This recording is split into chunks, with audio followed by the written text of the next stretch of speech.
Secara garis besar, kalau kita mendengar dan membaca bacaan-bacaan yang ditampilkan kepada kita pada hari ini, maka kita bisa dengan mudah menyadari bahwa semuanya secara umum berbicara tentang dosa dan pertobatan, berbicara tentang penyesalan dan apa yang didapat akibat dari melawan dan menolak Tuhan.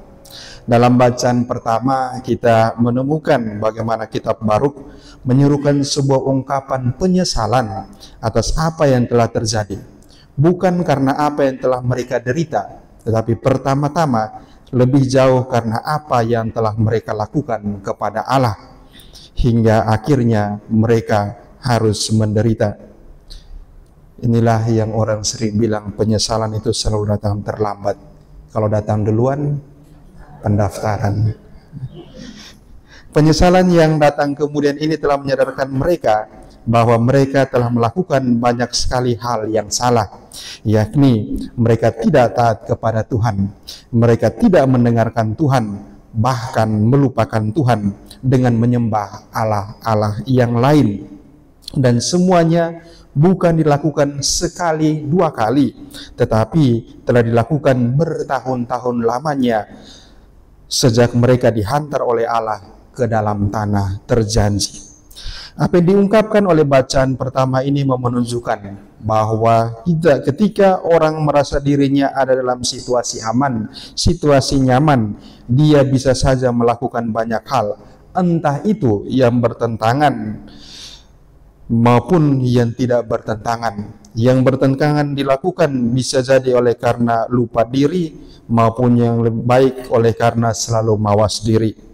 Pertama, lupa diri dan ingat diri. Karena sudah nyaman, tidak sudi kenyamanannya diusik, maka dia bisa melakukan berbagai macam cara seperti yang dilakukan oleh bangsa Israel. Karena mereka takut kenyamanan mereka diusik, maka mereka rela menyembah Allah-Allah yang lain. Yang penting mereka aman dan tidak diganggu.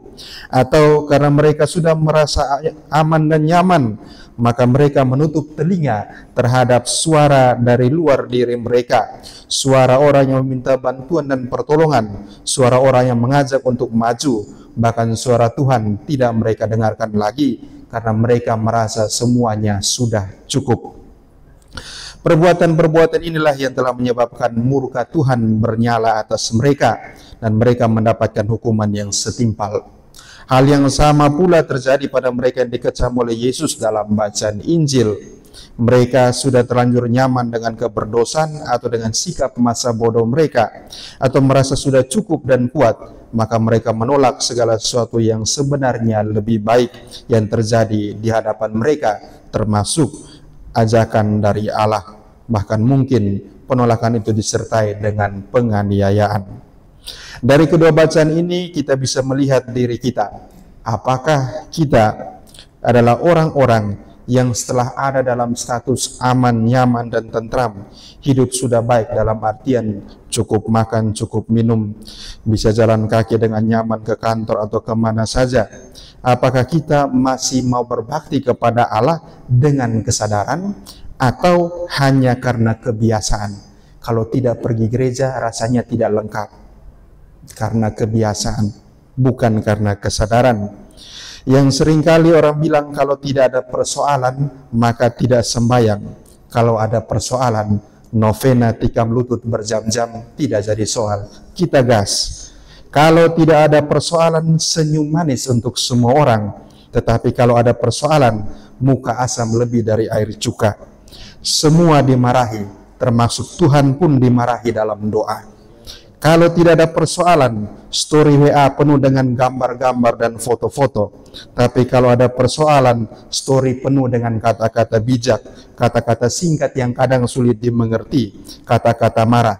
Dan kalau persoalannya begitu berat, maka tidak ada story sama sekali yang dimuat. Nah, kalau ini orang bertanya, dia kenapa? Biasa story terus, tapi hari ini tidak ada story. Jangan-jangan ada sesuatu. Nah. Jadi, dan juga kalau tidak ada persoalan, make up penuh wajah, jaga diri, jaga penampilan. Tapi kalau banyak persoalan, tidak urus diri, buat muka kusut supaya dapat perhatian.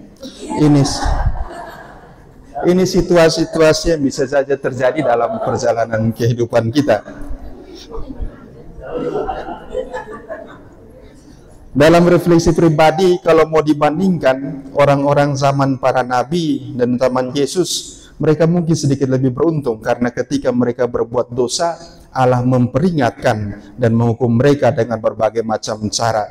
Tapi kalau zaman ini, sepertinya Allah sungguh-sungguh mempraktikkan apa yang diungkapkan oleh Yesus dalam perumpamaan gandum dan lalang. Biarkanlah kedua-duanya bertumbuh bersama, nanti pada saatnya, pada waktu menuai akan dipisah, akan dipilah. Sehingga seperti kata Yesus dalam bacaan Injil, pada saat penghakiman terakhir mereka akan diturunkan sampai ke neraka yang paling bawah. Hal ini menjadi peringatan bagi kita supaya kita selalu sadar bahwa selagi masih hidup di dunia, hendaklah kita selalu merenungkan sikap-sikap dan perbuatan-perbuatan kita. Apakah hari ini saya telah melakukan perbuatan baik atau perbuatan jahat?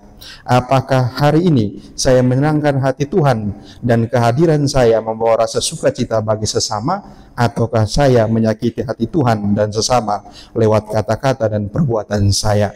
Mari kita selalu merenung, selalu berpikir tentang yang baik dan benar, agar kita siap untuk melaksanakannya, dan selalu waspada akan segala sesuatu yang salah, agar kita pun sigap untuk menghindarkan diri dari perbuatan-perbuatan dosa. Kita sanggup dan bisa untuk jadi orang baik.